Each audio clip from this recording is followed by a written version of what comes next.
The snow was falling in the Rzhev salient, west of Moscow. It was the 12th of December, 1942, 0440 hours. Private Johann Keller lay pressed into frozen earth, his cheek numb, his rifle locked against his shoulder. Even with 12 months of deployment under his belt, he still felt the savage bite of the winter cold. He checked and rechecked his equipment.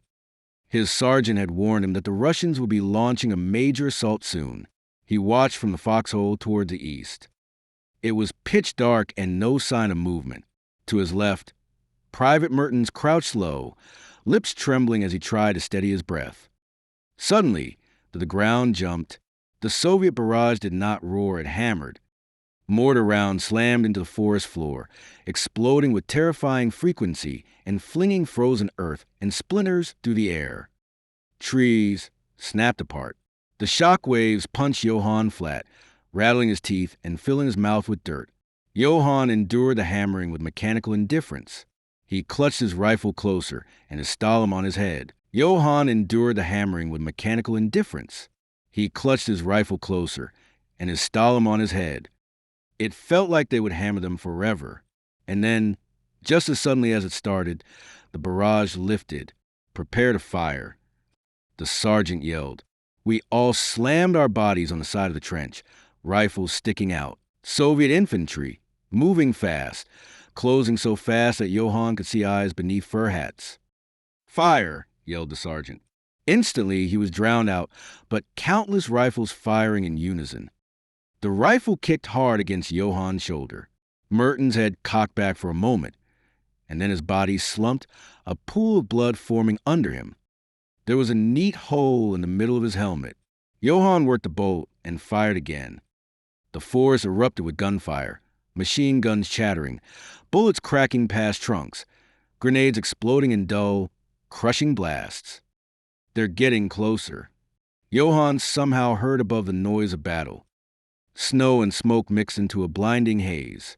Johann fired until his fingers went numb, until his shoulder burned. To the rear, a German machine gun opened up, then abruptly fell silent as shots rang out. A Soviet light machine gun answered, raking the trench. Men ducked. One slumped sideways, helmet rolling free. Johann rammed another clip into his rifle.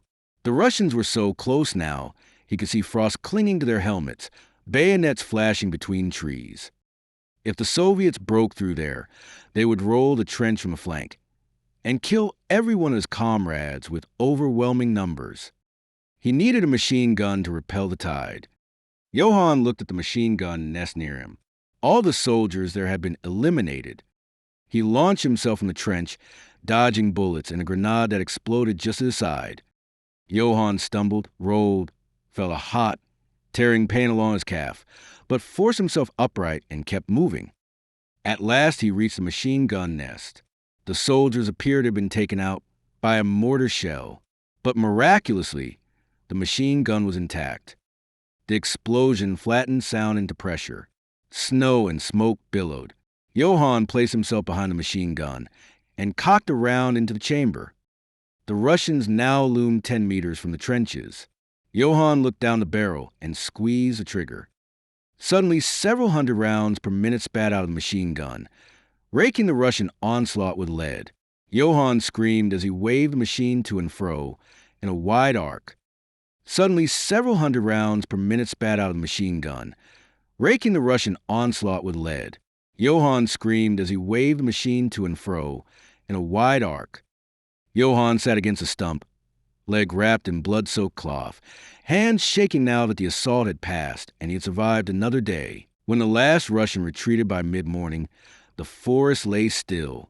Bodies lay half-buried, rifles jutting from drifts like grave markers. The air smelled of smoke and iron. The line held. Ammunition was counted. Names were written down. Others were not. Johann sat against a stump, leg wrapped in blood-soaked cloth, hands shaking now that the assault had passed and he survived another day.